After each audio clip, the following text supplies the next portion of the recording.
Alright, Assalamualaikum and welcome back to my YouTube channel. Anda bersama saya Syafiq Ramadan Sema Vlog Time. So sekarang ni berada dekat base Rabbit and Wheels Official Malaysia.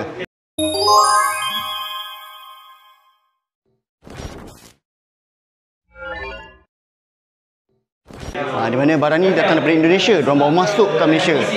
Faris, Hazmi dengan Fad yang bawa masuk. Tim-tim selektif lah. Okay, so ni semua geng-geng selektif community ride yang diorang baru lepas settle ride. So diorang nak tengok. Semua tengah racun-racun ni. So tu Faris. Sekarang tengah ada sikit-sikit lah. Tak banyak. Soon akan ada tambah lagi lah. So kalau datang sini boleh datang Alam Damai.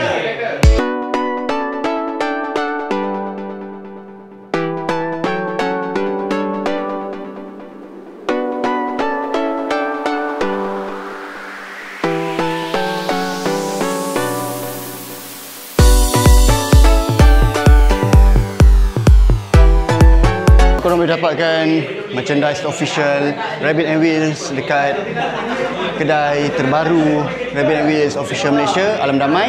Dan korang letak alamat dekat ruang description dan juga caption. Alright, jangan lupa untuk like, share dan subscribe to channel ni. Sehingga kita jumpa lagi dalam vlog yang akan datang. Stay tuned, stay safe. Assalamualaikum.